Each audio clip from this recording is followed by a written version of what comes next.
the remarkable life and premature death of one of the most influential figures in Christianity, the Apostle Paul. So, if you are not already a subscriber, subscribe to the channel, and if you like the video and think it will add value to your life, leave a like. Thanks. This video will portray the detailed journey of the life and legacy of the Apostle Paul, a central figure in the development of early Christianity.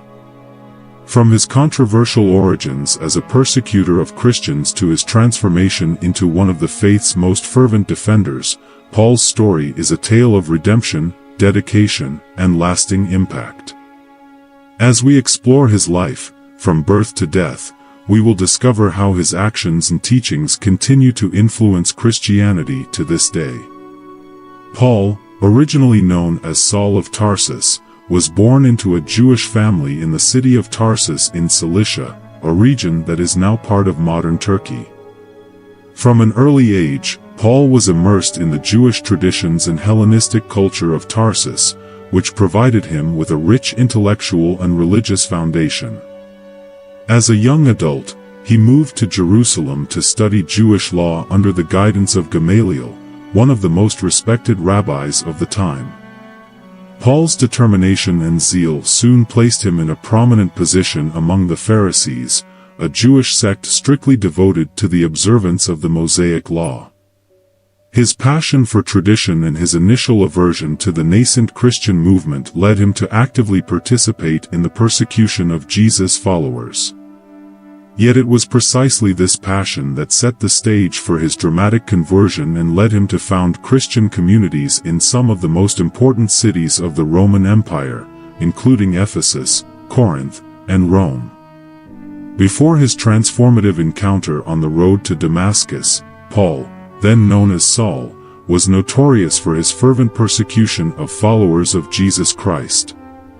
He was deeply rooted in Jewish traditions, considering himself a defender of the faith of his ancestors, committed to eradicating what he saw as an emerging heretical threat posed by early Christians. However, his journey to Damascus, intended to be yet another mission to silence the followers of Jesus, became the setting for a divine event that would alter the course of his life and, by extension, the future of Christianity. At the height of his campaign against Christians, Paul was suddenly enveloped by a heavenly light and heard the voice of Jesus asking him why he persecuted his followers. This supernatural moment not only stopped Paul's persecution but also began a process of internal transformation, radically redefining his understanding of faith. The physical blindness that followed his vision of Jesus symbolized the spiritual darkness from which Paul was emerging. Taken vulnerable to Damascus, he was cared for by Ananias, a disciple of Christ, who, despite knowing Paul's reputation, obeyed the divine vision to heal him. Paul's recovery of vision was both literal and metaphorical, marking his transition from a persecutor to a proponent of Christianity. This extraordinary conversion not only saved Paul from spiritual darkness but also equipped him with a new mission, spreading the message of Christ. His transformation is a testimony to the capacity for radical change through faith, illustrating the Christian belief in redemption and the transformative power of God's love and mercy. From then on, Paul dedicated himself tirelessly to the cause of Christianity, becoming one of its most influential missionaries, theologians, and writers. The story of Paul's conversion on the road to Damascus is fundamental to understanding the expansion and evolution of Christianity. It highlights the universality of the Christian message, the possibility of redemption regardless of the past, and the importance of faith in personal transformation. This event not only changed Paul but also had a lasting impact on the way Christianity was received and practiced throughout the world, emphasizing the belief that no one is beyond the reach of divine grace. After his conversion, Paul dedicated his life to spreading the gospel of Jesus Christ. His missionary journeys, which covered much of the Roman Empire, were instrumental in the establishment of Christian communities outside Judea. Through his letters, many of which are part of the New Testament, Paul articulated a deep Christian theology, emphasizing grace, faith, and redemption. Paul faced numerous difficulties in his ministry, including opposition, imprisonment, and even floggings. However, his dedication never wavered, and he saw his afflictions as a participation in Christ's sufferings, a way to deepen his own faith and testimony. Paul's life is a powerful testimony to the transformative capacity of faith and the lasting impact that a single life, dedicated to a greater cause, can have. By revisiting the life of the Apostle Paul, we are reminded of the power of conversion, the importance of dedication to faith, and the profound impact that love and perseverance can have on the world. His story is a source of inspiration for all those who seek to understand the essence of Christianity and the meaning of living a life committed to spreading a message of hope and salvation. In the path that led Paul to face his destiny, he was guided by revealing prophecies and solemn warnings. One of the most impactful came through Agabus, a prophet within the Christian community, who, in a symbolic gesture, used Paul's own belt to predict that the apostle would be bound and delivered to the Gentiles in Jerusalem. This warning, far from dissuading Paul, only reinforced his resolve to follow the divine call, evidencing his deep faith and readiness to embrace suffering in the name of Christ. This determination inevitably led to his arrest upon his arrival in Jerusalem, an event that triggered a series of trials and ultimately his transfer to Rome. In the capital of the Roman Empire, Paul would find himself facing a destiny marked by the shadow of Emperor Nero, whose infamy increased after the devastating fire that devastated Rome. Against this turbulent backdrop, Paul's journey reflects not only his unwavering faith and courage but also the complex dynamics of power and faith that characterized the early Christian era. During his stay in Rome, the Apostle Paul experienced a unique form of captivity, living under house arrest. This period, which lasted about 2 years, did not limit the scope of his ministry. On the contrary, it allowed him to continue to spread the gospel message in a meaningful way. It was in this context of confinement that Paul dedicated himself to writing, contributing some of the most influential epistles that came to form the basis of Christian doctrine. These letters, sent to Christian communities and individual leaders, discussed questions of faith, morality, and Christian practice, echoing through the centuries to our day. The scenario in Rome, however, became even darker after the devastating fire of 64 AD, a catastrophic event that Nero, the emperor at the time, would have used as a pretext to intensify the persecution of Christians. This fire, which consumed a large part of the city, provided Nero with the opportunity to divert attention and popular anger from himself, pointing to Christians as scapegoats.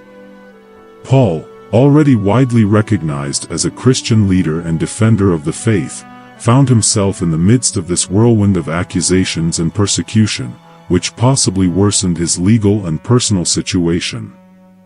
It was in this environment of tension and imminent danger that Paul wrote his second epistle to Timothy. This text reveals a man fully aware of the martyrdom that awaited him, expressing a mixture of farewell, hope, and a last exhortation to his faithful disciple Timothy. In this letter, Paul not only reiterates the importance of persisting in faith and preaching the gospel despite adversity, but also reflects on his own journey of faith as a poured offering, indicating his preparation for the end. This document stands as an eloquent testimony to Paul's legacy, embodying the essence of his unwavering dedication to Christianity and serving as a beacon of encouragement for future generations of believers. During his stay in Rome, under house arrest, Paul found himself in a period of productive reflection and teaching, taking advantage of these years to solidify the theological foundation of Christianity through his epistles. At that time, the capital of the empire was shaken by a catastrophic disaster, the Great Fire of 64 AD, which devastated a large part of the city. Nero, the emperor at the time, quickly faced rumors that he was responsible for the fire, rumors that he tried to refute by pointing to Christians as scapegoats. Amid this climate of intensified persecution, Paul, already well known as a Christian leader, possibly found himself under new accusations, exacerbated by growing distrust and hostility toward Christ's followers.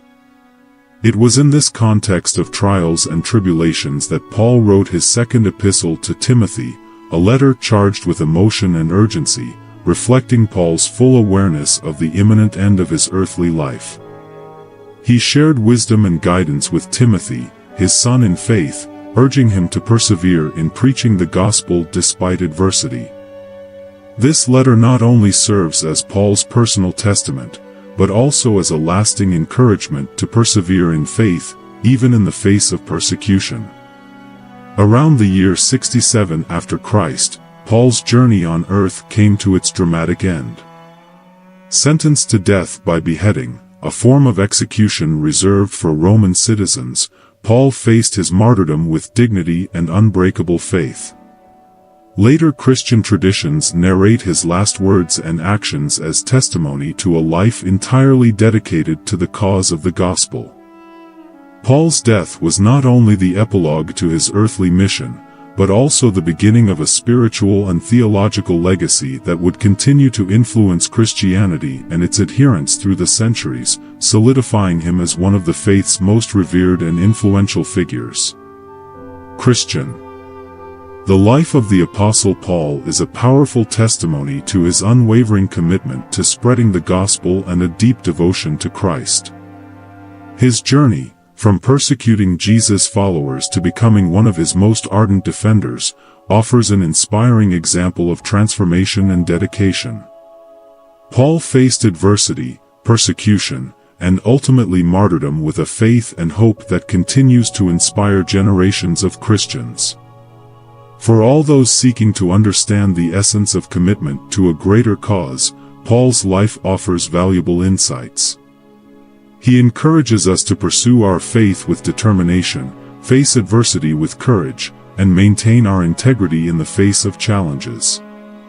May Paul's story inspire us to live our lives with a clear purpose, dedicating ourselves to causes we deeply value and positively impacting the world around us. What a wonderful story you just witnessed. Leave in the comments what you thought of Paulo's journey, and if this message made sense to you, then like, share, and be sure to subscribe to the channel. May God bless your life today and always. Amen. A long time ago, in the ancient pages of the Bible, lies the moving story of Tamar, daughter of King David. She was an adored princess, surrounded by luxury and beauty in the palace. However, her life drastically changed when her half-brother Amnon fell into a forbidden passion for her. Deceived by a cunning plan, Tamar faced a terrible betrayal, shaking not just her life but the entire realm of David. This is the introduction to the painful saga of Tamar, a narrative of twisted love, betrayal, and the pursuit of justice, echoing through the centuries. Today, we dive into the Bible to learn about the tragic story of Tamar, the daughter of King David. Tamar was no ordinary princess. She was kind, smart, and incredibly beautiful.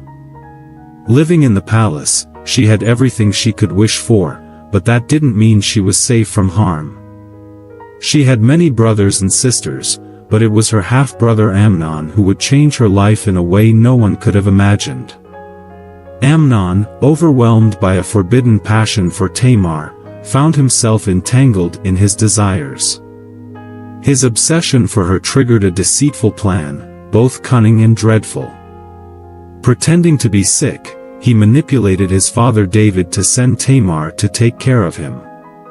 Tamar arrived wearing a special garment signifying her virginity in royal status, customary for the king's virgin daughters. She believed her brother was truly ill and needed care.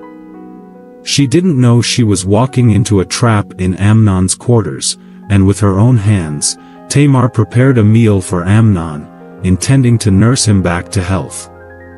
Her innocence and good intentions shone, not realizing the deceit and darkness awaiting her. Amnon asked Tamar to bring the meal to his room, insisting on being fed directly by her. When Tamar innocently did so, the deceitful brother revealed the darkness of his intentions. He grabbed her against her will, ignoring her desperate pleas for him to stop. He committed an unforgivable act against Tamar, a violation of trust and family ties that should never happen to anyone. After Amnon's heinous act, his lust quickly turned to disgust. With a cold heart, he ordered Tamar out, seeking to erase the evidence of his crime. But the princess, shocked and desperate, couldn't move. Amnon, in his cruelty, ordered his servant to forcibly remove her from his presence. Cast out and alone, Tamar collapsed in a display of anguish. She tore her garments and sprinkled ashes on her head, a traditional sign of mourning and disgrace. Stripped of her dignity and betrayed by her own family, Tamar faced a future dimmed by this act of violence. In her moment of complete devastation, there was only one person she felt she could turn to, her full brother Absalom. Upon hearing about the atrocious act committed by Amnon, Absalom's fury knew no bounds. However, his anger didn't turn into public outrage. Instead, he chose a path of silent resolution, advising Tamar to keep the incident a secret. He made a promise to her that he would take care of everything, even though he felt her dignity had been stolen. Tamar placed her shattered trust in Absalom's hands, hoping for justice or at least some form of reparation for the irreparable harm she had suffered. After Tamar's terrible suffering, the palace was filled with a heavy silence. King David, Tamar's father, found out what Amnon had done to her and was very angry. Torn between his love for his children and the demands of justice, David remained paralyzed, a decision that would sow seeds of division within his own family. David's inaction made Absalom feel that his sister had not received the justice she deserved. Thus, Absalom decided that if his father would do nothing, he would have to make things right himself. Although David's lack of action was the result of a conflicted heart, for Absalom it was a blatant betrayal, a failure to protect and achieve justice for his sister. Resolved to avenge her, all Absalom had to do was wait for the right moment. 2 years passed since the sinister incident, and everyone moved on, including King David and Amnon. But Absalom wasn't going to let it go. He pretended everything was fine, waiting for the right moment. He was planning, thinking, and waiting for his chance to make Amnon pay for what he did. And the moment came. It was the sheep shearing season, a time traditionally associated with joy, gathering, and festivity. Absalom sent warm invitations to his brothers, including Amnon, promising a day of feasts, luxurious banquets, entertainment, and the joy that accompanies a successful sheep shearing season. It was the perfect setting for Absalom's dark intentions, using the guise of celebration to gather the key target of his revenge. To everyone else, it seemed like a gesture of reconciliation, a sign that past grievances were buried. But Absalom's plan was far from forgiveness. He gave strict instructions to his servants, waiting for the moment Amnon would be off guard, enjoying the feast. Absalom's command was clear: when Amnon is merry with wine and I say to you, strike Amnon, then kill him. Do not fear, have not I commanded you? Be courageous and valiant. The time of the banquet arrived. Absalom watched as his many brothers enjoyed the celebrations, immersed in the joy and camaraderie of the occasion. However, their laughter and joy were abruptly interrupted by Absalom's signal. His servant sprang into action, targeting Amnon with a deadly determination that left no room for intervention. The scene quickly turned into chaos, with Amnon's brothers witnessing the unthinkable, their brother, the king's son, struck down before their very eyes. The shock and horror of the moment were palpable, and the brothers found themselves frozen between disbelief and the instinct to flee. Realizing they were witnessing a premeditated act of violence executed during a family gathering propelled them into action. Fearing for their own lives and uncertain of Absalom's intentions towards them, they made the desperate decision to flee the scene. Panic set in as they hurried to escape, their minds clouded by a mix of grief, fear, and confusion, as they made their way across the rugged terrain back to Jerusalem, to their father, King David, bringing the tragic news. Meanwhile, Absalom, having set the wheels of his vengeance in motion, was well aware of the magnitude of his actions. The immediate aftermath of Amnon's death was to see the feast turn into a scene of despair and the hasty departure of guests and family members grappling with the gravity of the situation. Absalom knew his actions had irrevocably changed his relationship with his father and placed him in immediate danger. With a heavy heart, he chose exile over confrontation, leaving behind the life he knew in Jerusalem. His destination was Geshur, the kingdom of his maternal grandfather, Talmai. As we will see in future videos, this choice was not made arbitrarily. Absalom had a plan in mind. As for the unfortunate Tamar, no one really knows what became of her after these tragic events. It's assumed she continued to live under the protection of Absalom until her death.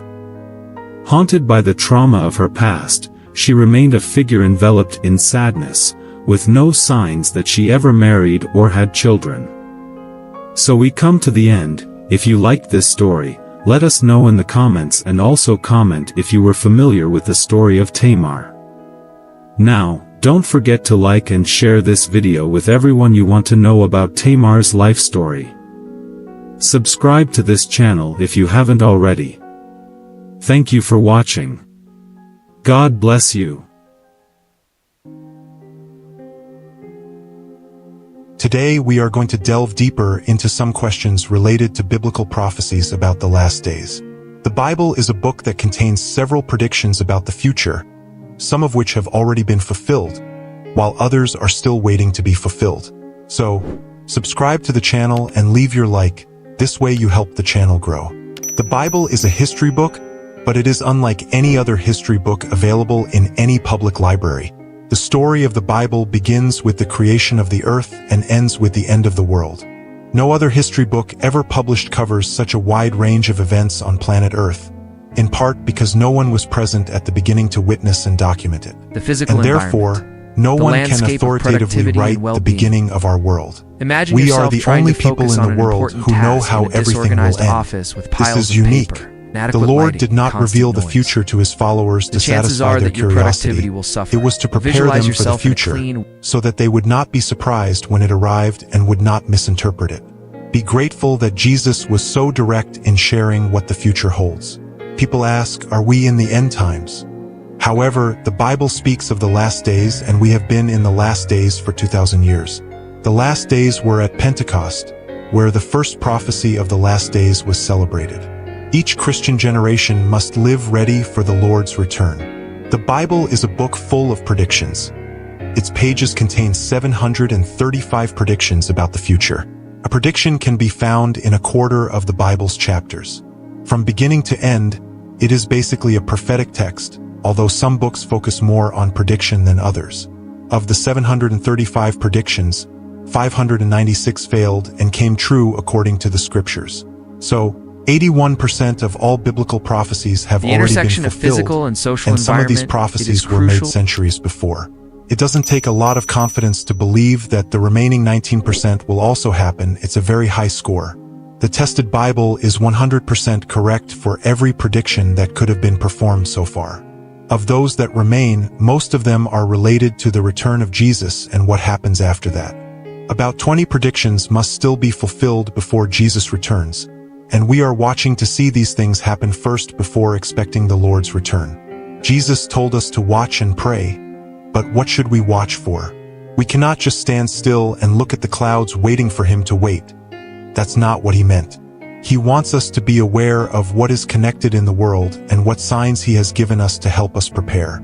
The signs are the prediction that he mentioned in the Gospel of Matthew, chapter 24, where the disciples asked him about the signs of his return.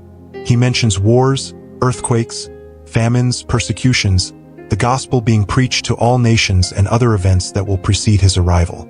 He warns about false prophets and false messiahs who will come to deceive people but instruct us to persevere to the end to be saved. And then he talks about the final events, like the tribulation and the sign of the Son of Man appearing in the heavens before his coming. Therefore, we must pay attention to these signs and be ready, vigilant, and prayerful, so that we will be prepared when he returns. As for worship music that helped us feel closer to God, that's a very personal experience. Each person can have a different song that touches deep in their heart and soul, bringing a special connection with God. Music is a powerful way to express our feelings and praise God. Now, write in the comments what you think about this. And if you like the video, leave a like and subscribe to the channel. Thank you and see you in the next video. Imagine a scenario surrounded by wickedness and decay, where humans long for connections with celestial beings. Daughters end up conceiving children from their own fathers. Today, we're delving into the story of Lot, a man whose decisions placed him at the center of extraordinary events. Be prepared to witness divine judgment and wrath, resulting in the annihilation of an entire civilization. But before I tell you this story, I ask that if you enjoy the video, please like and subscribe to the channel. I invite you to stay with us until the end of this intriguing tale. The relevance of clear goals in personal life, fulfillment and well-being in addition to work and education. The complete story of Lot in the Bible begins with uncertainties about the origin and meaning of his name. Some scholars suggest it may represent the idea of a covering veil, indicating the importance of presenting oneself well before others. Fulfillment and well-being in addition to work and education. Clear goals are powerful tools for personal fulfillment and well-being. Terah, his uncle Abraham, and Sarai. During a time of great famine in Canaan, Lot and Abraham went down to Egypt and settled there. However, after being deceived by the Pharaoh of Egypt, who expelled Abraham and Sarai, Lot returned with them to Canaan. During this time, both Abraham and Lot prospered significantly. They help us shape the life Their we want, flocks grew to rather the than point just where the reacting to region events. could no longer accommodate Setting personal them, goals leading about to health, disputes between their the relevance herdsmen. of clear goals in personal The life, contrast between fulfillment Abraham and well-being Lot in the addition to biblical work and narrative education. is evidenced mainly Clear by the goals are fundamental powerful tools choices for they personal make in the fulfillment face and of the well-being. opportunities and Direction in challenges life. presented in their They journey. help us shape the life we want, Abraham rather than is just reacting to characterized by events. his obedience and Setting trust in personal God's goals about promises, health, which is relationships. reflected in how he conducts his life. His faith guides his choices, making him a notable example of someone who places divine will above earthly interests. It is essential to recall the episode of the three mysterious visitors in Mamre.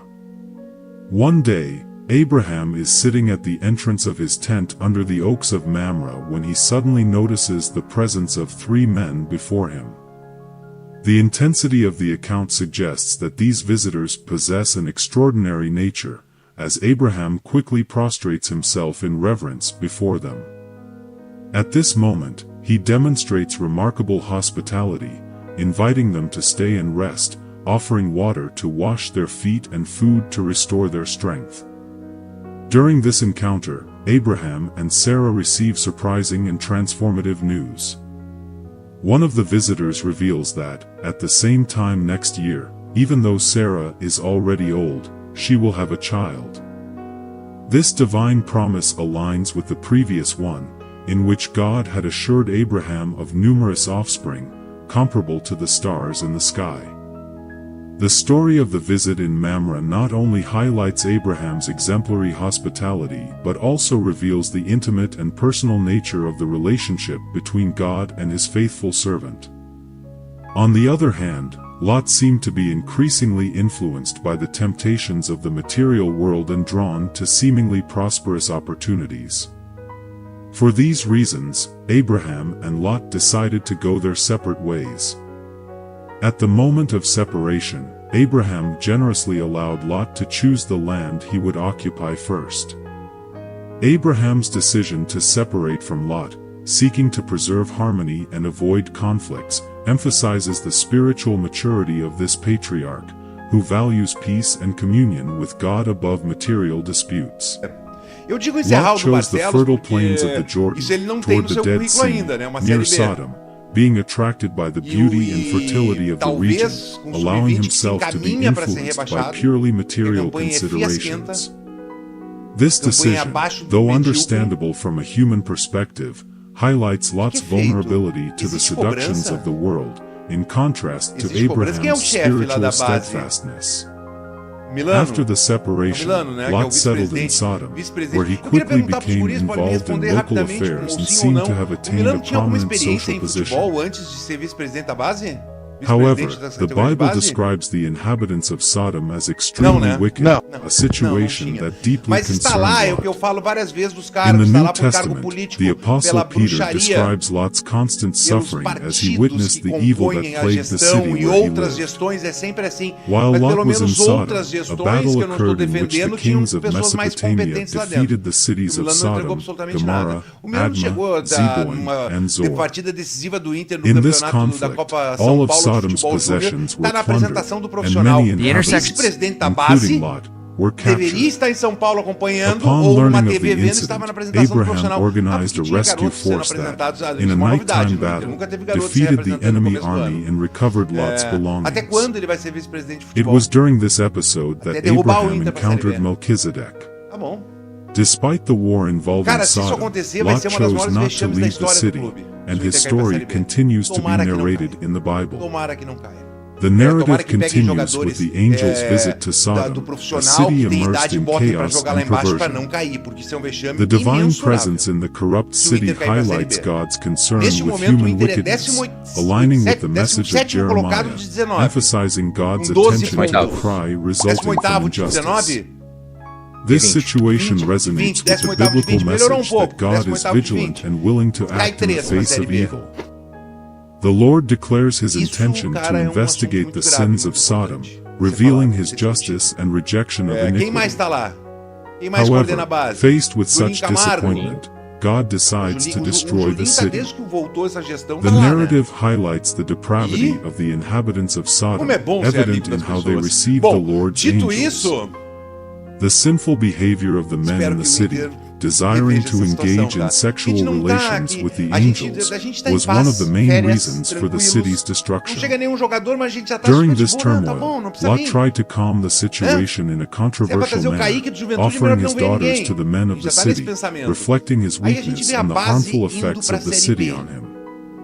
At this moment, vocês não the sabiam Bible disso, delves into saibam, é Abraham's muito courageous grave o que está intercession acontecendo. before the Lord, revealing a genuine eu quest for nunca imaginei understanding na in história o divine Internacional ser justice. rebaixado na base. Aware of the imminent destruction of Internacional de grandes Sodom, revelações. Abraham dares to question o que God eu falei about the esses dias possibility aqui of neste sparing canal, the righteous along Eu with the repito, wicked. se eu sou pai de This garoto audacious talentoso, dialogue resonates with the eu exhortation vejo in que tem James futuro, 5 verse o último 16, clube que eu levo ele é pro emphasizing Inter. that the Mesmo prayer com of a duas righteous tatuagens do person Intercor. can have powerful effects. porque o Inter não trata bem a The sua base. narrative continues with the bold Eu atravesso a cidade, negotiation largo lá no outro between lado, Abraham lá and os God, jovens in são which aproveitados. Abraham questions the possibility mais of que no sparing Beira-Rio. the city because of the No Beira-Rio, os righteous. jovens somem, sucumbem. Psalm 86 verse 15 expresses Dito this isso, tá tudo em paz. context, Quando eu consegui ter um stating, pouco de "But paz, eu you, vejo o Flamengo Lord, enfiar are a 3 ao compassionate and natural. gracious God, E não foi o slow 3, to foi anger, um abounding chocolate in love and no faithfulness." time do Chelsea. This statement highlights God's willingness to botei listen to fralda, the pleas of his e eu servants tenho and his passado mais tempo readiness no to banheiro act with ultimamente, compassion e nos in lugares eu não response sei nem to botar fervent fralda. O tempo que intercessions. eu estaria botando, eu estaria The cagando, story desculpa. reveals not Passei. only divine compassion,